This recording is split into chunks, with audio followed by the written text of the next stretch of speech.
All right, so I've been thinking about all of the conversations that we've had over the past 10 years, those juicy conversations about marketing and enough and brain chemistry. So it's kind of thinking, what conversation would I like to dive into today with you? What juiciness? And you shared an email with me about you going through a sales process and feeling intoxicated. So I'd like to talk about intoxication and marketing. My commitment always is how do we dive into marketing so marketers can be responsible for what they're putting out in the world? Yeah. Okay. Yeah. Intoxication, the perfect thing to be talking about on a Friday morning. Yeah. And what's funny is, the intoxication feels good. Like Yeah. every aspect of you is like, oh, this feels good. So that means I want this thing. That means this would be good for me. That means that I should choose this. Um, and the interaction I was having in the email was a woman saying to me, yes, I've heard a lot of people who have purchased this product or this into this community have felt intoxicated, and like the intoxication wasn't really them. And Mm. I thought that was so interesting. And what I realized was when I stepped back from it and I really had to disentangle myself, it started to feel more me. Like, Mm. oh, now I'm sober. Now I'm present. Now I'm actually back in choice. And the Mhm. distinction was kind of surprising because it wasn't just a sales letter that I read that got me excited. It was an experience of someone's material and the aliveness of it, and certainly the uh, charisma. Um, but it does really bring into the question this whole idea of, if people are choosing from a place of being caught up in something, like we wouldn't ask our clients to enroll in programs with us when they were drunk or or high, even if it would be to our advantage, there would be Yeah. some kind of something would be lost if Yes. they made choices from that place. So Yeah. why do we think it's okay to intoxicate them with our marketing to get them to make choices from that place? Well, you and I have talked about a lot about Edward Bernays, and I'm so fascinated. It's been over 100 years now, and we're still kind of doing marketing the way that he outlined, which he figured out thanks to his books from his uncle, Sigmund Freud, is that you could actually manipulate people into doing what you want to do by shaping the story and shaping the narrative. And I am fascinated about that because I can now see how marketing has kind of taken on a life of its own. And that's kind of the acceptable way to market, like find people's pain points and aggravate those. But my question is when you do that, what are you doing to that potential client and how are you leaving them, whether they buy or they don't buy? Because what I loved about your story is you bought, but then you regretted it. You were like, wait, this isn't a good fit for me. And I know I've done that a lot, particularly when I'm getting in the hype of internet marketing, because it feels good, like you say. It It's feels like it's gonna seductive. solve a problem. It's gonna make you okay, and well, as we know, the amygdala, right? It kind of your amygdala is aggravated, so you don't feel safe, you don't feel secure, and you're questioning whether you matter. And then basically, ta-da! Here's this product that answers those questions for you, but doesn't really. Yes, actually, in my case, because the experience, what I realized was I was signing up for something because I liked the feeling of being in the community. but the Mm. subject matter, and it was a significant investment, was not a subject matter that I had any interest in. I was just kind of, I want to keep riding the wave of this, and the getting sober to that, to really get curious. Even in this email, what this woman had said to me was, I recognize that a lot of people in this community are getting their belonging needs met, are recreating their relationships with their caretakers that were unsatisfying and projecting that onto this leader. I mean, she's a therapist, a trauma therapist, and she was really on target, where she was pointing to all the things that were happening. She wasn't criticizing it. She was actually saying, to what degree is this kind of cult-like, not to say something negative about a cult. Right. But you and I are really always asking, what is our authentic truth? Like, what is real for us? What Mm. is the choice we would make if we were not having an activated amygdala, but we were actually in contact with our truth, who we really are?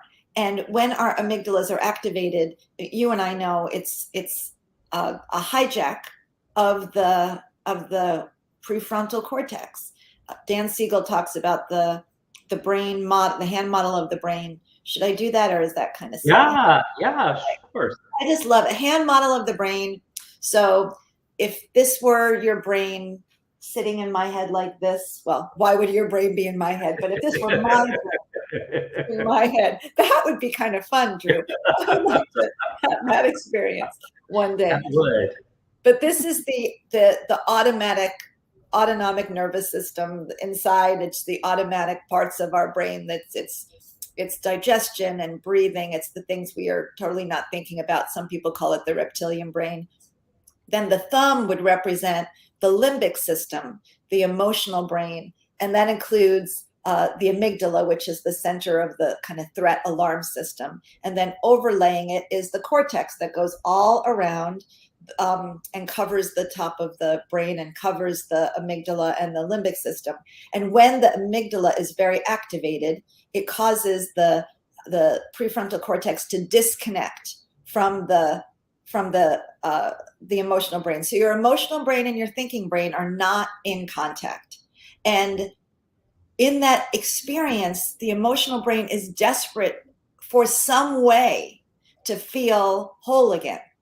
So it typically is telling you, you need to fight, flight, freeze, fawn. You need to do something in the external world to regain that sense of connection, that sense of wholeness, that sense of safety. But in this position is when we do a lot of things that are not in our long-term best interest. They feel good in the short term. They satisfy this discomfort in the short term, but in the long term, we pay a price for them.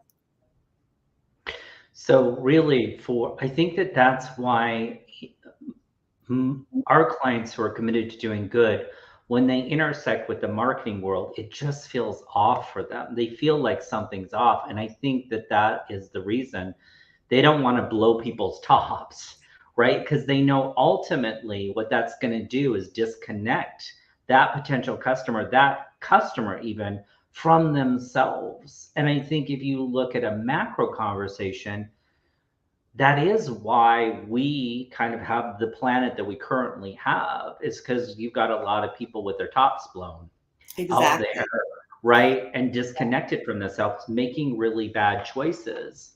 And so, yeah, can I just throw something? I want to throw one yeah, thing in about that macro conversation. So Otto Scharmer of MIT Theory U says that the world we are experiencing is the result of like short-term choices that individuals are making without being aware of it, and then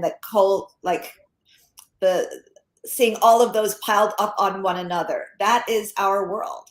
It is a world of unconscious short-term decisions that lead us to collectively experience these overwhelming, how do we fix that kind of things. So if we take that back, the point is, how do we make decisions in the short term that are actually aligned with what we truly want in the long term, which means we have Yes. to interrupt this tendency um, to try to soothe a part of our brain that really is not soothable by the external world. That's the lie.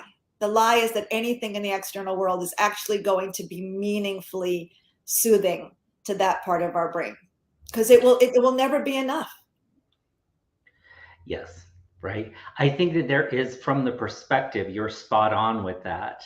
Now, I'm curious about, okay, good, as a marketer, right? You being responsible for that's what you're doing to the customer or like the people that you're actually marketing to. And what is that ultimately doing? Fine if you just want to make money and da da da. But if you're really committed to doing good, it just isn't aligned because you're actually doing harm, re-traumatizing people basically as you're actually marketing. And that's why so many people who are teaching internet marketing justify that.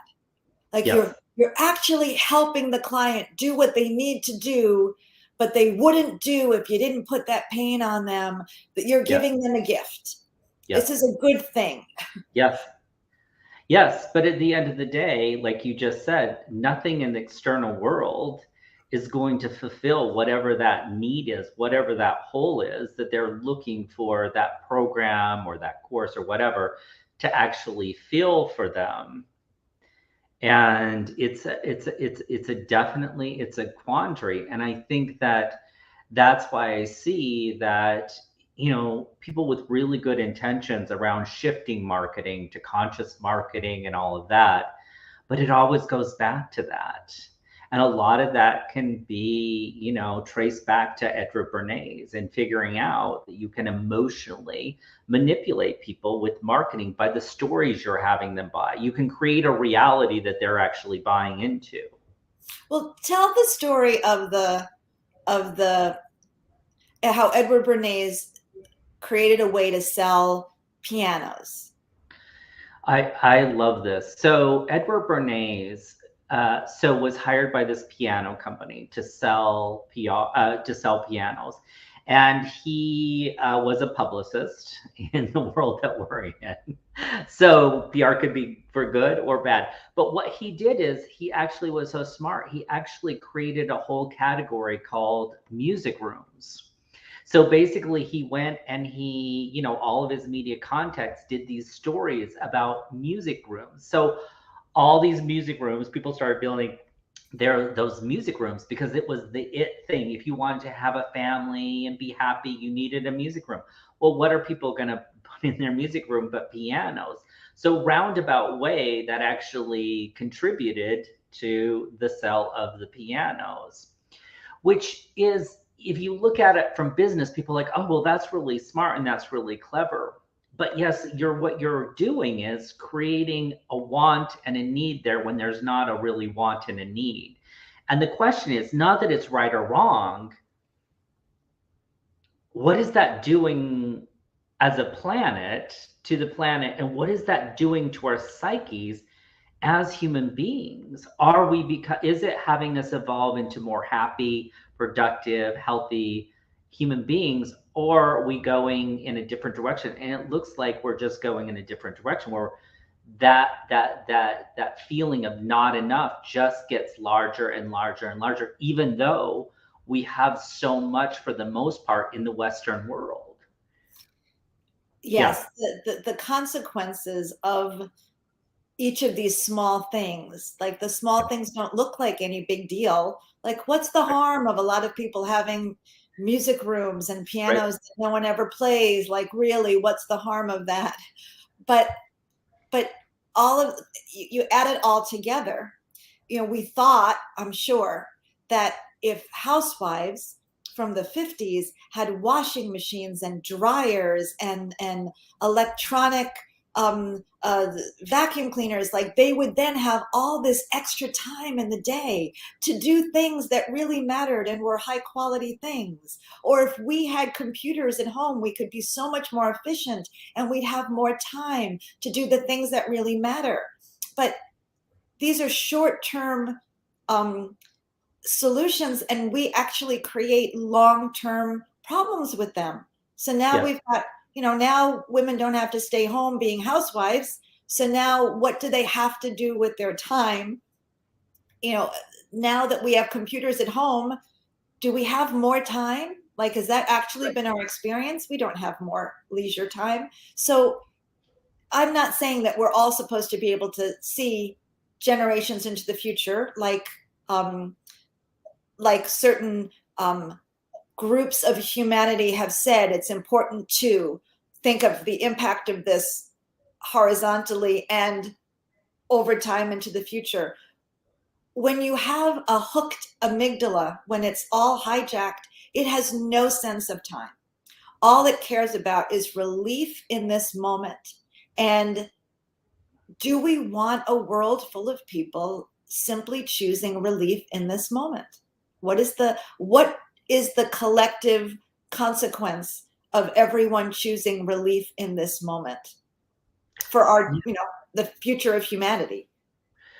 Yeah, I think it's a huge question, and I think there's no easy answer with this, but I think it's a question that marketers should be asking themselves, because some of the most successful internet marketers that I know, they have so much money and resources, but it's just never enough. Well, they've That done research on that. Yeah, the that research. craving, right? It's is that craving just doesn't go away. It becomes a monster that just needs more and more and more and more, not studying. And I really dawned on me when I was talking to a client, a potential client of ours who did become a client, about he had written a book, a great book, but what he was focused on was book sales. And I'm like, why book sales to become a bestseller? But why? He was living probably in a, I don't know, $5-6 million home in San Francisco, minimum, had everything that he needed and was still focused on that. And it's fine if the focus is great. You want to get your book into people's hands to really make a difference, but that is different. That is Yes. a different context and a different why. And I think that when you have that context, you market differently and leave the world different by the way that you're actually marketing. that's that's so powerful to just think about. um, the the the why, Yeah. empowered by a craving on the part of the marketer. I need this Yeah. for my sense of worth. Yeah. I need this to prove to myself that that I've achieved something, that I am something, that I stand out, that I measure up. Um, then we're turning the people who are purchasing our material into commodities that we're using in order to meet that need inside ourselves. They're like objects that will help us accomplish this that we need to accomplish, as opposed to feeling the interrelatedness of all of us. And I don't feel you don't get that. You don't get that. So for me, the most heartbreaking is you don't get that real sense of making a difference that you're really committed to making. And I think people feel that. The clients feel that. Yeah, the people bought your books, and yeah, they did. But if they're a commodity over there and you're relating to them as a commodity, there's just no level of satisfaction. And then it's just on to the next. on to the next. Yeah, I was thinking about the research that shows they were asking people what kind of money they would need to have in the bank in order to feel financially secure. And the Right. general person said, if I had $100,000 in the bank, I would feel financially secure. Then they went to people with 100,000 in the bank, and those people said they needed $2,200,000 in the bank. Yeah. So those people needed 500,000, and so it kept going up, because there is no satiation point when you're trying to measure that way.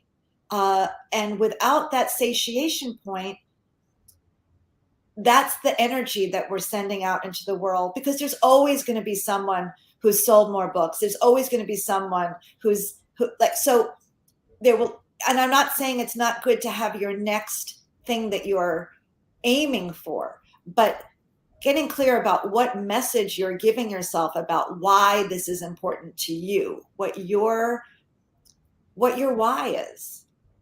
Will Yeah, I change think the it's market. your internal why versus an external why. Like it's something that arises. I mean, we've all had that experience where there's something that just arises in us, like it's like, instructions. And for us to actually go and do something, and then we do that, and it's just so fulfilling and satisfying, unless it gets wrapped up into the external. And Well, then that's it when becomes you and I like, met. I mean, you and yeah, I met at the yeah, point where I had run a business and I had been very successful, and I had 40,000 people in my online community. And I was like, what do I do now? And then yeah, only then, because prior to 2011, I was all focused on raising children while running my business. So that's all I was focused on: children, business, children, business. And then the kids went into middle school and high school, and I was like, well, what do I do now? Well, I should hang out with my peers in the coaching industry.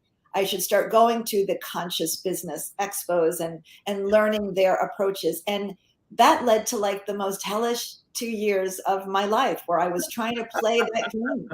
And and it spit me out, is what I would say. Like, it just spit me out because I just was such a not a match to it. And then this feeling of I'm missing something, but I'm not going to get it from the external world. And I put my business on pause to figure out what it was that I was missing. And that makes no sense to anyone. Like, why would you do that? Because your right, business should keep growing. Otherwise, what's the point? But I pivoted, and I'm really glad that I pivoted, because I started to ask a better why, like what mhm. really was important, what really mattered to me. Um, and I'm playing a different game. So, but very few of us give ourselves that time, because if you're running on the hamster wheel, you don't have the opportunity to stop running. Like, you've made commitments now to keep running. If you don't keep running, you're not going to be able to keep up with all the obligations you've made. So I'm not suggesting that anybody should follow my model. That's not at all what I'm suggesting.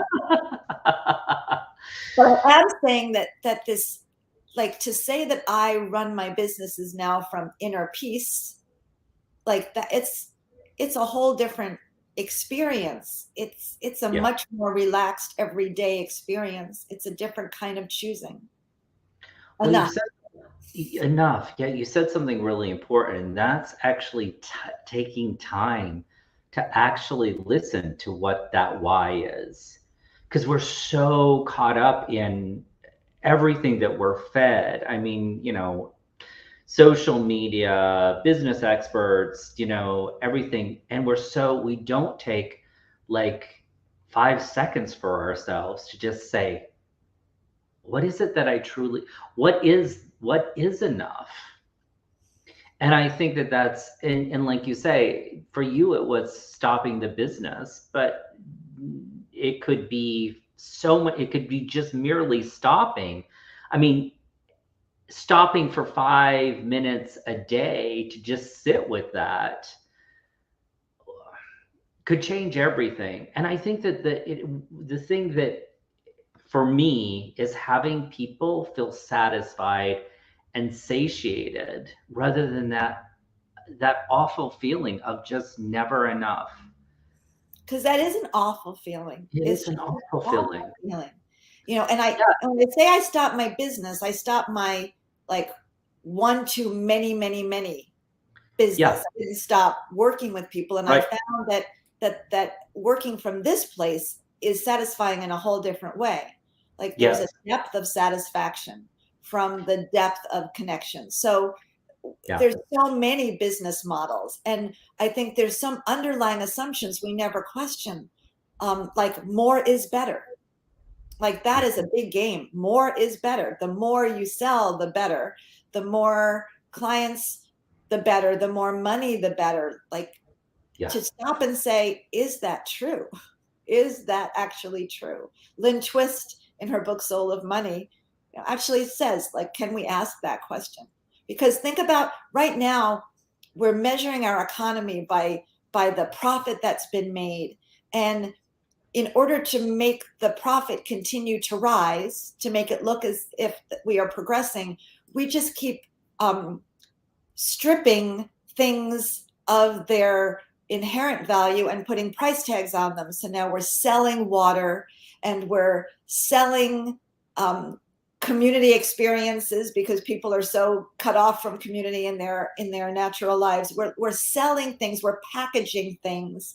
But there's going to be a point where there's nothing left to sell and package. And Well, yeah, because we're it, and that's what they're doing with us. We're now a commodity. They're buying and selling our attention. We are and now a commodity. and Yeah. that word, like, what it feels like, no, playing the opposite game of, do we want to, as marketers, make our clients feel like commodities? No one wants to feel like a commodity. I know I do not want to be a commodity in someone else's eyes.